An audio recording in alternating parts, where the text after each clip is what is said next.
Bapak Ibu, saudara-saudaraku yang Tuhan kasihi, kembali lagi hari ini kita akan mendengarkan kebenaran firman Tuhan yang hari ini diambil dari kitab Efesus pasal yang kelima. Kitab Efesus pasal yang kelima, kita akan bacakan ayat 1 dan 2, kemudian dilanjutkan ayat 8 dan ayat yang ke-9. Kitab Efesus pasal 5 ayat 1 dan 2, kemudian dilanjutkan ayat 8 dan 9. Namun sebelumnya mari kita tundukkan kepala di hadapan Tuhan, kita berdoa.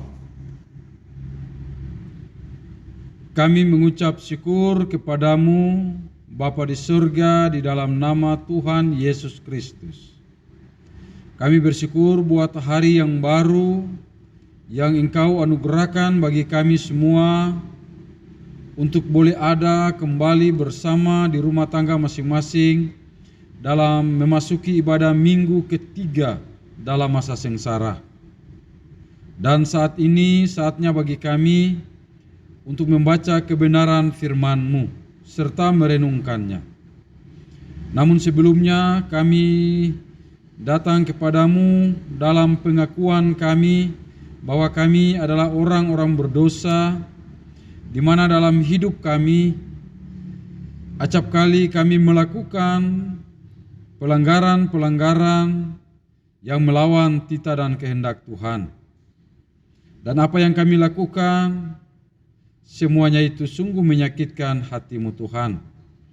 Karena itu Bapa di surga, sebelum kami membaca firman-Mu dan merenungkannya, kami datang kepadamu mohon pengampunan bagi kami. Bapa di surga, ampunilah kami semua atas segala pelanggaran-pelanggaran yang kami lakukan. Sucikan dan kuduskanlah hidup kami Bapa. Kami percaya bahwa ketika kami datang di hadapan-Mu dengan kesungguhan hati dalam pengakuan akan segala dosa kami, maka dalam kasih-Mu Tuhan, Engkau senantiasa menyediakan pengampunan bagi kami semua. Terima kasih Bapa di surga atas pengampunan dosa yang Engkau beri bagi kami. Dan sekarang kami umat-Mu telah siap di hadapan-Mu untuk membaca dan merenungkan firman-Mu. Kiranya Engkau berkati kami semua, kuasa Roh Kudus menerangi hati kami, sehingga firman Tuhan yang kami dengar hari ini memberkati kehidupan kami di dalam kami menjalani kehidupan sepanjang minggu ini. Terima kasih Bapa, berfirmanlah bagi kami anak-anak-Mu telah siap untuk mendengarnya. Di dalam nama Tuhan Yesus Kristus kami berdoa. Amin. Ya saudara-saudara, firman Tuhan dari kitab Efesus pasal 5 ayat 1 dan 2. Setelah itu kita lanjutkan ayat 8 dan 9. Firman Tuhan berkata demikian. Perikop yang tertulis, hidup sebagai anak-anak terang. Sebab itu, jadilah penurut-penurut Allah seperti anak-anak yang kekasih, dan hiduplah di dalam kasih, sebagaimana Kristus Yesus juga telah mengasihi kamu dan telah menyerahkan dirinya untuk kita sebagai persembahan dan korban yang harum bagi Allah. Lanjutkan ayat 8 dan 9. Memang dahulu kamu adalah kegelapan, tetapi sekarang kamu adalah terang di dalam Tuhan. Sebab itu, hiduplah sebagai anak-anak terang, karena terang hanya berbuahkan kebaikan dan keadilan dan kebenaran. Iya Bapak Ibu Saudaraku yang Tuhan kasihi, demikianlah pembacaan firman Tuhan bagi kita pada hari ini. Dikatakan yang berbahagia bagi kita semua yang tetap mau setia dan taat melakukan firman Tuhan dalam hidup setiap hari. Hosiana. Hosiana, Hosiana, Hosiana.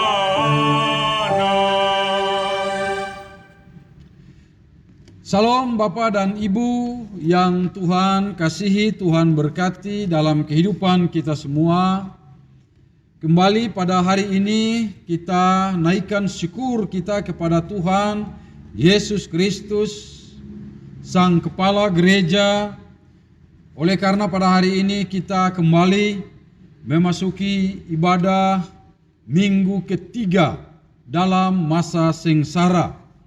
Dan saudara-saudara, firman Tuhan bagi kita hari ini diambil dari Efesus pasal 5 ayat 1 dan 2 dan juga ayat 8 dan 9 yang sudah kita baca tadi.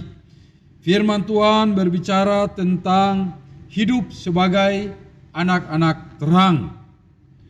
Iya, ibu bapak saudaraku yang terkasih, kalau kita memperhatikan akan firman Tuhan yang kita baca hari ini, sebelum firman Tuhan dalam pasal yang kelima ini, kalau kita melihat di sana Rasul Paulus menulis tentang manusia baru. Artinya bahwa Paulus mau menyampaikan melalui firman Tuhan ini bahwa sebagai manusia baru, maka kita harus hidup berbeda dengan kehidupan dunia ini. Kita harus hidup di dalam ketaatan untuk melakukan firman Tuhan. Karena itu saudara, kalau kita memperhatikan dengan baik, dengan seksama dalam pasal 5 ayat 1 yang merupakan lanjutan pembacaan tentang manusia baru tadi, di sana firman Tuhan berkata dalam ayat 1, sebab itu jadilah penurut-penurut Allah seperti anak-anak yang kekasih. Sebab itu jadilah penurut-penurut Allah. Jadi Bapak Ibu Saudaraku yang Tuhan kasihi, di sini Paulus mau lebih menekankan lagi bahwa sebagai manusia baru, manusia yang telah disucikan dan dikuduskan oleh darah Kristus, maka sesungguhnya kita sebagai umatnya, sebagai orang yang percaya kepada Yesus, kita harus betul-betul menjadi penurut-penurut Allah.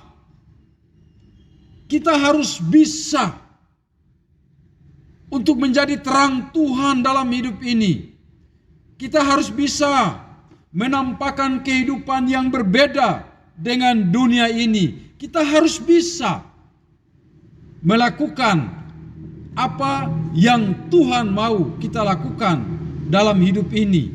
Karena itu Paulus melanjutkan dalam pasal 5 ayat 1 tadi. Dia katakan, sebab itu jadilah penurut-penurut Allah.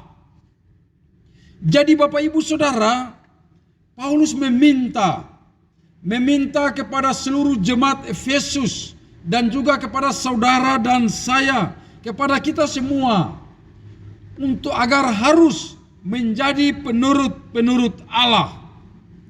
Saudara, saya memperhatikan dalam KBBI atau Kamus Besar Bahasa Indonesia, kata penurut artinya orang yang menurut, orang yang tidak melawan, orang yang mau taat dan patuh. Itu arti dari kata penurut. Artinya bahwa kita harus menjadi orang-orang yang mau menuruti apa kata Tuhan. Orang-orang yang mau menuruti apa yang menjadi perintah Tuhan.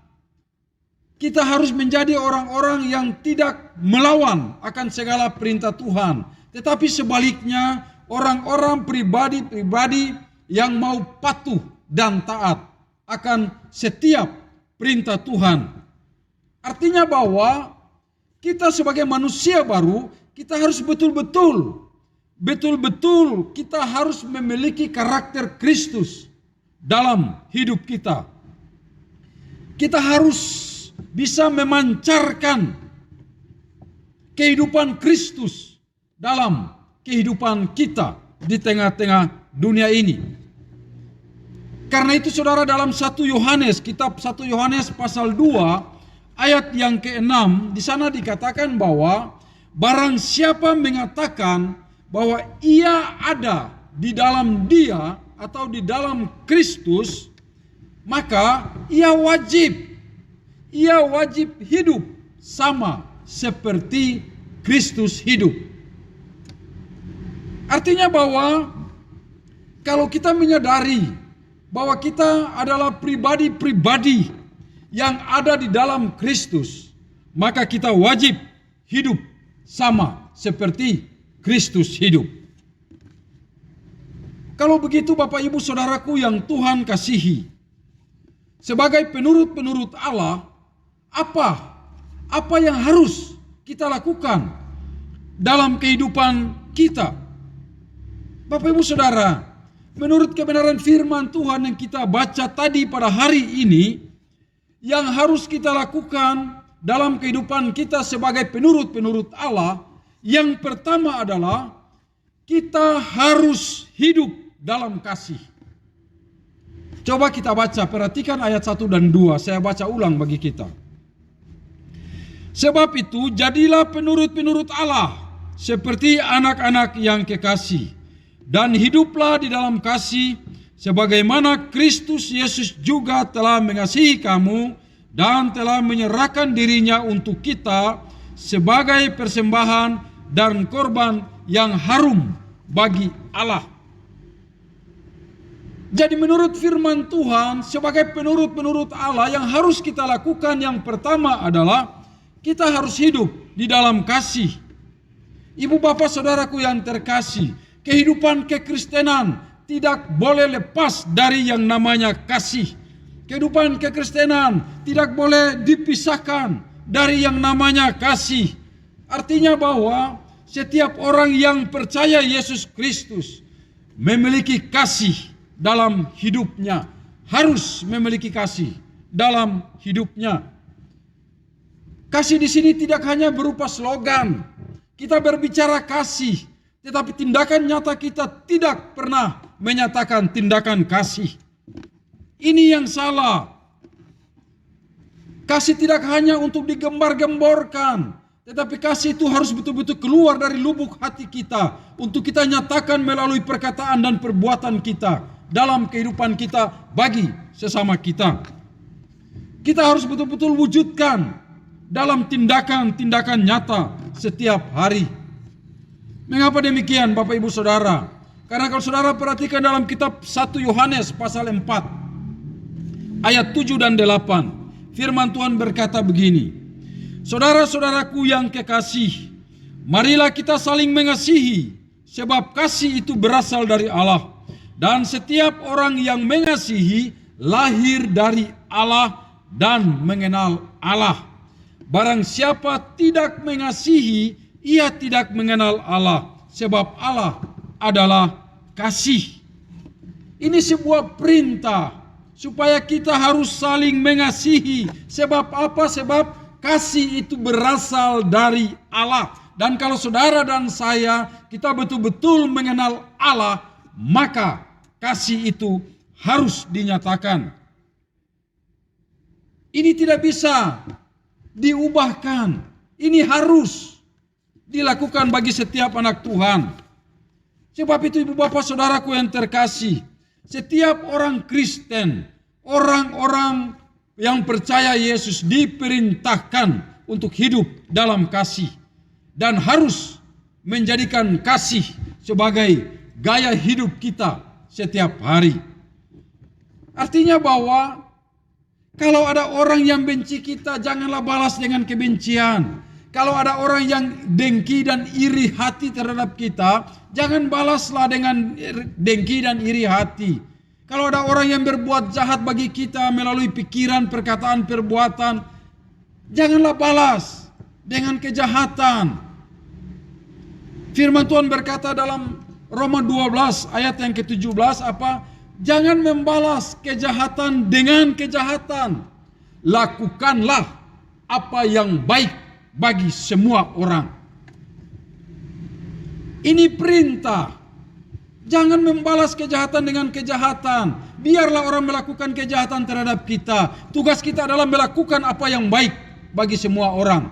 Itu ciri orang-orang yang beriman kepada Kristus. Tidak hanya berbicara banyak tentang kasih, tetapi tindakan nyata adalah perbuatan-perbuatan jahat, baik pikiran, perkataan maupun perbuatannya. Sebab itu ibu bapak saudaraku yang terkasih, setiap orang Kristen harus bisa menjadi kesaksian hidup yang benar di tengah-tengah dunia ini. Itulah sebabnya saudara, kesaksian hidup yang benar sudah menjadi harga mati. Harga mati bagi setiap orang yang percaya Yesus. Harga mati bagi setiap orang Kristen. Karena memang kehidupan orang Kristen harus berbeda dengan kehidupan dunia ini. Kemudian yang kedua, Bapak Ibu Saudara, sebagai penurut-penurut Allah, apa yang harus kita lakukan dalam kehidupan kita?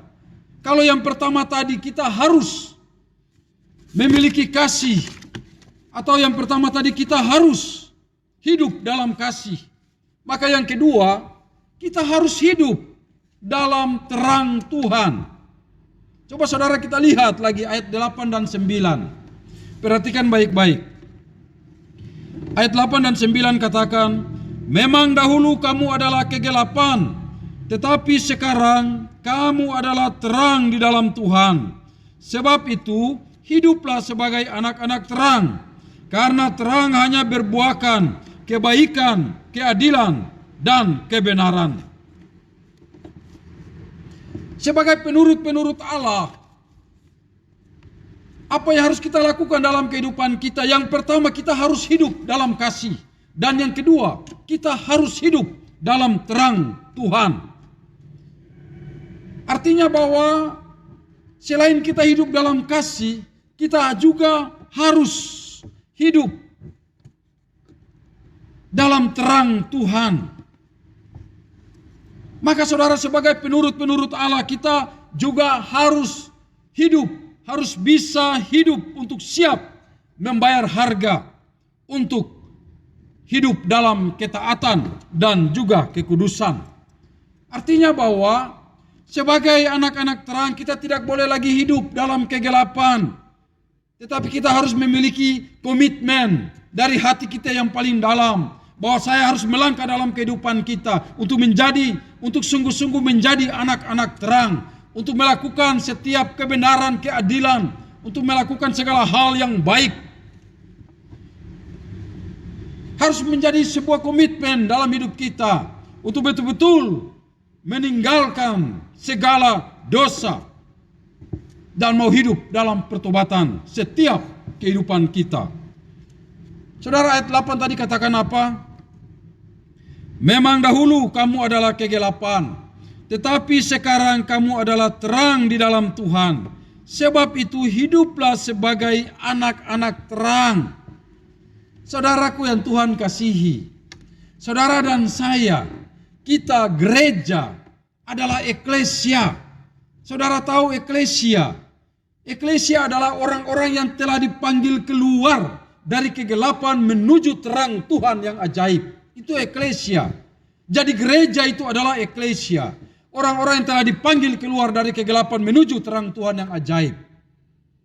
Karena itu ibu bapak saudara, kalau kita adalah eklesia, kita adalah orang-orang yang sudah hidup di dalam terang Tuhan, maka kita harus bisa untuk menyatakan terang Tuhan dalam hidup kita setiap hari.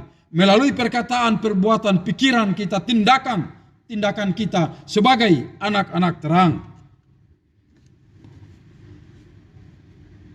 Karena itu saudara, kalau saudara perhatikan di dalam pembacaan hari ini dari ayat 2 sampai ayat yang ke-14 atau dari ayat 1 tadi sampai ke ayat ke-14, saudara, di sana berisikan uraian-uraian penting dalam kehidupan kekristenan. Apa yang boleh kita lakukan dan apa yang tidak boleh kita lakukan. Kemudian kalau saudara perhatikan dari ayat 15 sampai ayat 21, di sana merupakan kesimpulan kesimpulan dari ayat 1 sampai ayat yang ke-14 tadi. Karena itu kalau saudara melihat ayat yang ke-15, coba kita perhatikan.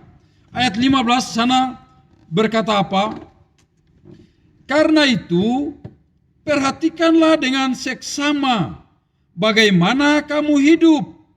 Janganlah seperti orang bebal, tetapi seperti orang arif. Artinya apa? Artinya sebagai anggota-anggota kerajaan Allah, artinya sebagai anggota-anggota jemaat, saudara dan saya kita terpanggil untuk hidup dalam terang Tuhan, untuk bisa menyatakan terang Tuhan dalam hidup ini, melakukan apa yang baik bagi semua orang. Saudara, kita harus ingat bahwa kita bukan orang-orang kafir, bukan orang-orang yang tidak beragama, orang-orang yang tidak mengenal Allah. Karena itu saudara, gereja hadir di tengah-tengah dunia ini sebagai bagian dari kesaksian hidup bagi semua orang, kesaksian hidup yang benar bagi dunia ini. Itulah sebabnya kalau saudara perhatikan di dalam Injil Matius pasal yang kelima di sana, khususnya ayat 13 dan 14, di sana ditekankan supaya saudara dan saya, gereja harus menjadi garam dan terang dalam hidup ini. Menjadi garam artinya bahwa kita sebagai gereja harus bisa memberikan cita rasa yang manis, cita rasa yang enak, cita rasa yang sedap bagi semua orang. Sebagai terang, kita harus bisa dapat menerangi dunia ini yang hidup dalam kegelapan.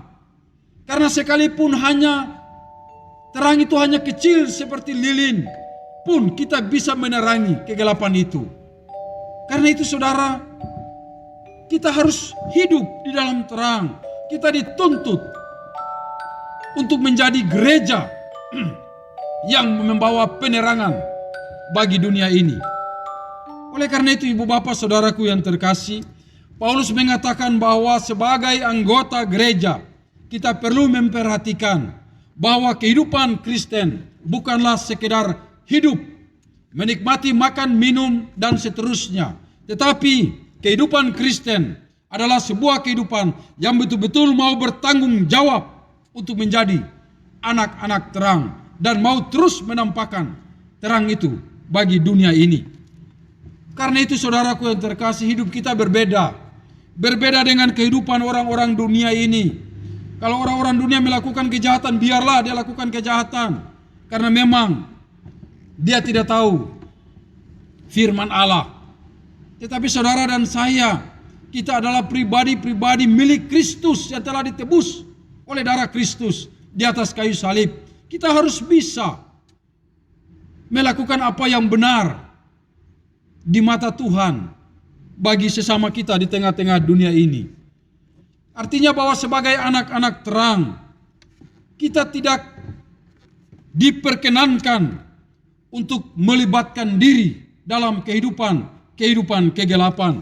Melainkan saudara dan saya, kita harus hidup di dalam terang yang berbuahkan apa tadi dikatakan firman Tuhan? Kebaikan, keadilan, dan kebenaran. Artinya bahwa kita dituntut dalam hidup kita yang singkat, yang sementara di tengah-tengah dunia ini untuk melakukan setiap kebaikan bagi semua orang. Kita dituntut untuk melakukan setiap keadilan bagi semua orang. Kita dituntut untuk melakukan setiap kebenaran bagi setiap orang. Bapak ibu saudaraku yang Tuhan kasihi, ada seorang pengkhotbah dan juga penulis buku terkenal yang bernama William Barclay. Mungkin saudara juga pernah membaca bukunya. Dia berkata begini, orang duniawi yang hidup dalam keduniawiannya merupakan hal yang biasa karena mereka tidak mengenal kehidupan rohani. Tapi sebaliknya merupakan sebuah kehinaan jika orang percaya hidup dalam tabiat duniawi. Dan memang benar saudara, apa yang dikatakan oleh William Barclay ini. Artinya bahwa kita tidak bisa hidup seperti yang dilakukan oleh orang-orang duniawi. Segala kejahatan-kejahatan, Tetapi kita harus hidup sebagai orang percaya. Kita tidak boleh hidup mengikuti tabiat-tabiat duniawi, tetapi kita harus hidup mengikuti tabiat-tabiat Kristus yang sudah hidup di dalam kita. Paulus berkata apa? Hidupku bukan lagi aku yang hidup, tetapi Kristus yang hidup di dalam aku. Artinya apa? Kita harus menyadari bahwa Kristus sudah ada dalam diri kita. Karena itu kita harus memancarkan terang Tuhan dalam hidup ini. Cara hidup yang benar harus kita lakukan dalam kehidupan kita. Ibu bapak saudaraku yang terkasih dalam Tuhan Yesus Kristus. Karena itu marilah kita mau hidup selalu dalam kasih, hidup selalu dalam terang Tuhan. Kita mau hidup menjadi penurut-penurut Allah dalam kehidupan kita. Inilah firman Tuhan yang boleh menyapa kita di dalam kita memasuki hari Minggu ketiga dalam masa sengsara ini. Apa saja yang harus kita lakukan dalam kehidupan kita sehingga kita disebut sebagai penurut-penurut Allah? Yang pertama, kita harus hidup dalam kasih. Dan yang kedua, kita harus hidup dalam terang Tuhan. Maka dengan demikian, hidup kita semua akan selalu menyenangkan hati Tuhan dan akan terus menjadi berkat bagi sesama kita. Selamat hari Minggu, Tuhan Yesus memberkati kita semua. Saat teduh bagi kita.